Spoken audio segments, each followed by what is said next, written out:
Ustaz ajar sekolah ni, Sungai Merak kan? Ha. Okay. Nampak tak ini? Nanti kita cut lah. Alhamdulillah. Okay. Bismillahirrahmanirrahim. Alhamdulillahirrahmanirrahim. Wassalatu wassalamu ala asyrafil anbiya'i wal mursalin wa ala alihi wa sahbihi ajma'in. Alhamdulillah, Ustaz Naufal. Ya. Ya. Okay, hari ni saya ingin menemu ramah Ustaz Naufal tentang budaya yang Ustaz Naufal amalkan dalam kelas. Jadi pertama-tamanya Ustaz mengajar di sekolah mana? Bismillahirrahmanirrahim. Ustaz mengajar di Sekolah Agama Menengah Sungai Merak Luar, ataupun singkatan dia panggil Samsmel lah. Samsmel. Okay, sebelum ni Ustaz pernah mengajar di sekolah mana lagi? Sebelum Ustaz mengajar di Samsmel, Ustaz mengajar di sekolah rendah. Sekolah rendah Jais. Tapi sebelum sekolah rendah Jais tu, Ustaz mengajar di sekolah menengah. Sekolah menengah Abim. Swasta lah. Okay. Seterusnya kita terus masuklah kepada topik perbincangan. Okay. Jadi boleh tak Ustaz beritahu satu dahulu budaya yang Ustaz amalkan dalam kelas? Okay, baik. Antara budaya yang saya tengok penting lah, budaya berdoa. Sebab biasanya kita tengok guru-guru ataupun murid dia akan berdoa sebelum dia mula belajar kan. Memang sekolah biasa buat macam tu. Tapi yang ini Ustaz buat, Ustaz ajarkan murid untuk dia berdoa selepas habis belajar. Jadi setiap kali selepas habis satu subjek, Ustaz minta supaya diorang berdoa dengan doa yang Ustaz ajar tu lah. Maknanya sebelum Ustaz baca doa, selepas pun baca doa. Sebelum baca dan selepas membaca. Jadi selepas tu doa apa? Maksudnya doa doa pasal apalah?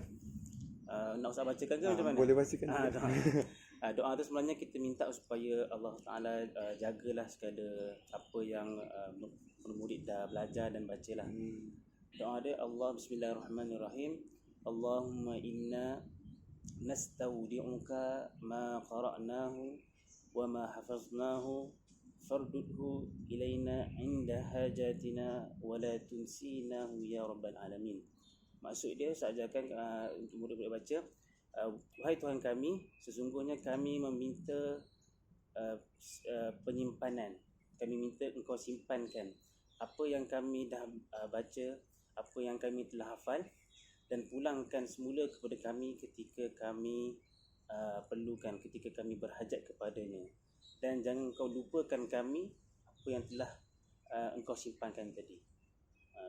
Amin habislah. Maksudnya doa dia. Jadi Ustaz ajar juga maksud kepada pelajar. Ya, doa dan juga maksud dia sekali. Baca sekali. Untuk mula tu tak, dia punya maksud tu taklah. Tapi rasanya mungkin lepas ni Ustaz akan terus sekali dengan maksud lah.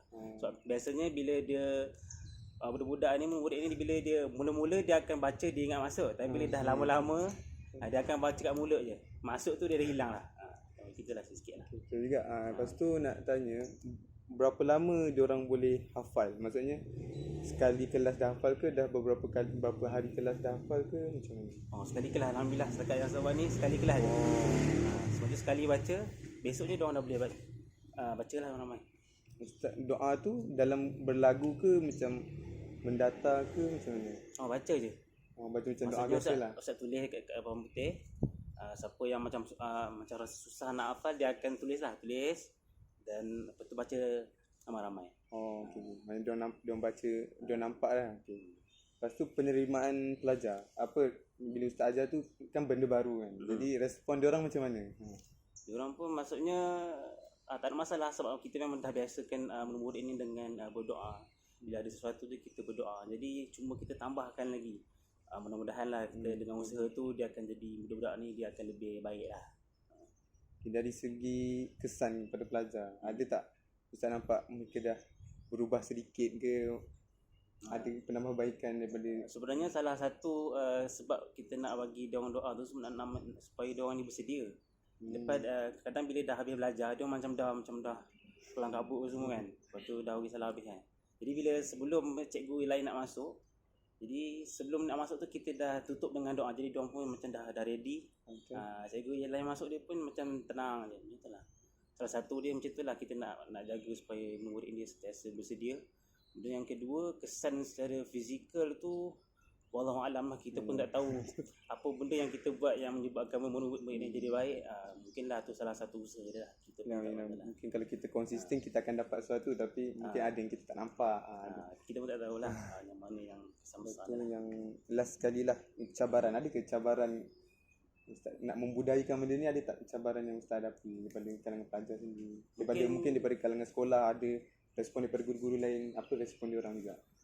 Jadi alhamdulillah, sebab sekolah ni sekolah agama, jadi doa tu bukan satu isu yang besar lah. Cumanya kita nak pastikan murid-murid ni dia berdoa bukannya rutin semata-mata, dia nak kita hayati doa tu. Jadi setiap kali kita doa tu kita pesan lah, sama jugalah macam kita bagi salam. Bila cikgu masuk, murid-murid bagi salam, Assalamualaikum, lepas tu dia baca doa. Itu pun bila dah hari-hari baca, dia akan jadi macam ritual lah. Betul-betul. Jadi kita kena pesan dia orang baca doa betul-betul. Tu memang kena pesan lah. Sebab semua murid ni dia akan buat benda tu, dia awal-awal dia semangat. Bila dah lama tu dia jadi macam biasa. Kita tak nak macam tu lah. Okay, seterusnya kita nak bertanya tentang budaya yang seterusnya yang Ustaz amalkan dalam kelas. Budaya sebenarnya ada banyak lah budaya lain lah. Tapi satu budaya yang besar jugalah, yang antara yang Ustaz tengok agak penting untuk kita buat adalah yang Ustaz buat dalam murid dalam kelas, untuk minta supaya murid-murid ni dia berdiri kalau dia rasa ngantuk. Kita pesan kepada murid, kalau ada sesiapa mengantuk, angkat tangan dan berdiri. Jadi cikgu akan faham lah. Maksudnya Ustaz sendiri akan faham, maksudnya itu signal dia nak angkat tangan berdiri, maksudnya dia mengantuk. Jadi dia akan berdirilah. Sampailah bila masa dia rasa macam dah okey, dah hilang ngantuk, dia akan duduk balik. Itu salah satu usaha lah untuk kita. Sebab kita tahu murid ni dia bukannya 100% daripada mula sampai akhir tu dia akan fokus. Jadi kita nak bantu dia orang lah. Jadi okey, benda ni bila kita bangun mesti kita, pelajar dah rasa malu. Mungkin ada yang malu. Jadi ada tak yang mengantuk tapi tak angkat tangan? Itu memang banyak sebab dia orang tak biasa. Jadi nak membiasakan, kita kena paksa. Kita kena paksa. Maksudnya cikgu bila nampak murid ni dia macam mengantuk, kita yang suruh. Contoh kita sebut Amir bangun, ngantuk, bangun. Kalau dah hilang mengantuk, duduk balik. Jadi bila dia dah first time dia dah bangun, cikgu dah suruh. Jadi lepas tu kita pesan, lepas ni kalau ada siapa yang mengantuk lagi, tolong angkat tangan, berdiri. Jadi bila dah hilang ngantuk, boleh duduk balik. Jadi mungkin lepas tu yang lain akan ikut lah. Itu untuk yang pertama lah. Jadi ada tak situasi pelajar angkat tangan, bangun, dia duduk dia ngantuk balik? Biasa je setakat ni kalau bila dah bangun tu susahlah dia nak ngantuk balik. Tapi dia akan ngantuk balik, cuma dia akan datang lambat sikit lah. Biasanya sebab murid ni dia akan sebab antara faktor mengantuk ni sebab murid duduk terlampau lama. Bila duduk dalam tempoh masa, contoh sebenarnya dalam 5 minit pun dia akan dah mula mengantuk. Jadi contoh dalam 10 minit tu kita dah boleh tengok murid dah mula macam mengantuk. Nak senang kita suruh semua je berdiri, tapi tak semua yang mengantuk dalam kelas. Jadi kita boleh kena pasti yang memang siapa yang betul-betul dia mengantuk ni, kita target dia lah. Maksudnya dia tu kena lebih sikit. Maknanya dalam kelas Ustaz dah kenal lah siapa yang selalu mengantuk dalam kelas. Dah kenal. Biasa kita kenal sebab biasanya yang akan buat masalah tu murid yang sama je. Jadi nak tanya, mungkin kalau Ustaz tengok sendirilah, kalau selepas Ustaz buat benda ni, ada tak peningkatan daripada fokus ke daripada prestasi pelajar tu sendiri? Lepas dia angkat tangan, buat proses budaya tu lah, apa yang Ustaz nampak yang lebih baik yang berlaku?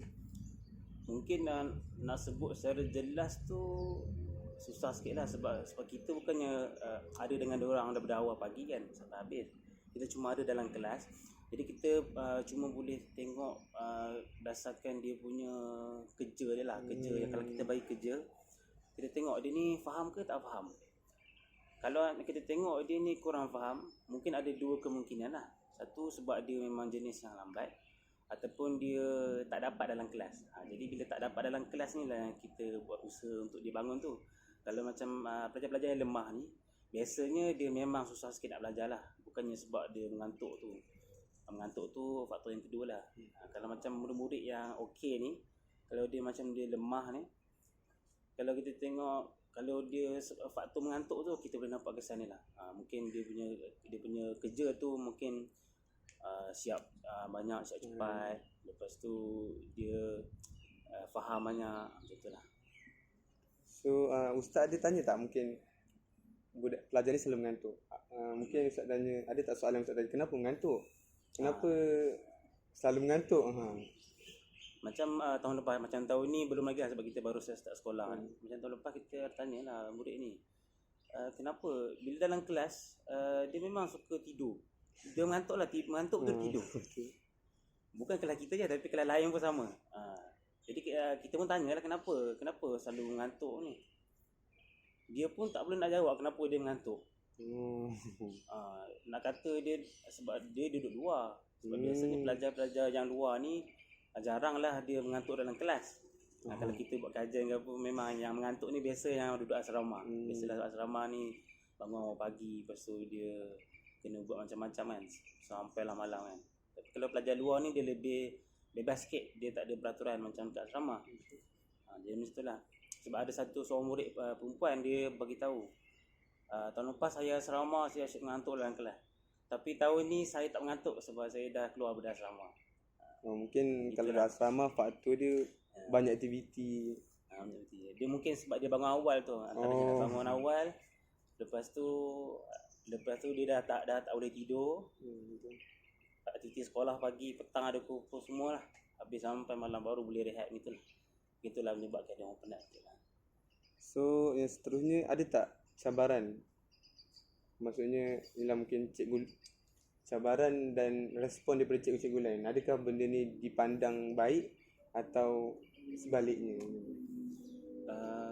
Nak kata cabaran tu, rasanya semua cikgu ada cara dia sendiri untuk mengelakkan murid tidur. Kalau jenis yang cikgu-cikgu yang jenis garang sikit, memang dia tinggi suara je, dia akan berudak memang. Sebelum dia cikgu tu masuk, dia orang dah memang takkan tidur dah. Jadi mungkin ni salah satu alternatif lah. Nak kata cabaran pun tak adalah, sebab selagi mana cara tu baik dan tak melanggar peraturan ke apa, jadi dia boleh diamalkan lah. Jadi pihak sekolah pun bagi kebenaran untuk kita buat. Nak bagi budak minum air pun boleh. Cuma kena kawal lah. Contoh macam minum air tu, bila air habis, dia orang nak minta keluar pula, nak isi air. Itu melibatkan peraturan lah. Jadi kita kena kawal lah. Kalau macam berdiri, tak ada masalah. Cuma jangan sampai berdiri lepas tu kena angkat beg macam zaman dulu lah. Maksudnya itu ada masalah lain lah. Sekarang isunya pelajar zaman sekarang lah, kita tak boleh cubit, tak boleh berdiri pun tak boleh. Tapi mungkin kalau secara ni sebab dia pun nak berdiri sendiri, untuk lagi satu untuk hilangkan ngantuk. Jadi boleh lah, sebab isu sekarang murid-murid ni tak boleh disentuh lah. Jadi mungkin kalau cara ni, sebab cara ni dia sendiri yang nak bangun, nak hilangkan ngantuk. Jadi tak apalah, boleh lah untuk hilangkan ngantuk. Jadi ada tak apa contohnya, seperti budak yang pertama, yang kedua, kalau budak pelajar tu tak buat, ada tak mungkin tindakan daripada cikgu? Maksudnya dia dia tak buat apa yang kita suruh tu lah. Macam doa dengan apa tadi, diri. Ada ke tindakan daripada ustaz? Sebab setakat ni semuanya akan buat lah. Contoh macam doa tu kan, kita nak semua murid doa. Jadi masa dia macam doa tu, kita akan tengok, semua tengok mulut dia orang. Jadi kita tengok seorang ni, kenapa awak tak baca? Kata, saya tak hafal sangat. Okay, besok Ustaz nak awak dah hafal. Jadi besoknya kita buat benda yang sama, masa kita baca tu kita pergi kat dia. Jadi bila kita buat macam tu, maksudnya kita concern kat dia. Bila kita tunjuk kita memang beri perhatian kat dia, jadi murid dia akan jadi lebih bersemangat, dan dia akan buat apa yang kita suruh. Sama juga macam yang berdiri tu. Bila setiap kali mengantuk, kita nak suruh dia berdiri. Jadi kita pesan kat dia, takkanlah setiap kali mengantuk Ustaz nak suruh berdiri, ke awak yang nak berdiri sendiri. Macam tu. Jadi dia orang akan mula faham. Kita kena terangkan. Daripada Ustaz suruh berdiri, dia rasa macam segan, malu kan, semua kawan-kawan pandang, baik dia sendiri yang berdiri. Maksudnya dia sendiri yang rela untuk berdiri. Jadi tak ada masalah. Cuma kita kena bagi penerangan kat murid ni supaya dia orang faham. Jadi saya rasa banyaklah benda-benda baru sebenarnya saya dengar. Biasanya baca doa sebelum, tapi hari ini saya dengar baca doa selepas. Itu perkara baru yang saya dapat daripada ustaz lah. Jadi saya rasa banyak input saya dapat. Mungkin saya sebagai bakal guru pun boleh amalkan lah. Nanti saya mungkin boleh ambil doa daripada ustaz lah. Mungkin sekarang saya boleh amalkan. Jadi mungkin itu sahaja daripada temu bual kita pada hari ini. Jadi semoga kita dapat bertemu lagi lah di hari lain. Mungkin dalam temu bual yang lain kita boleh berkongsi sedikit sebanyak tentang pengalaman ustaz sendirilah kepada saya, untuk saya lebih maju ke hadapan bila saya posting nanti. Jadi itu saja. Terima kasih saya ucapkan kepada Ustaz Naufal. Assalamualaikum. Waalaikumsalam warahmatullahi wabarakatuh. Terima kasih Ustaz.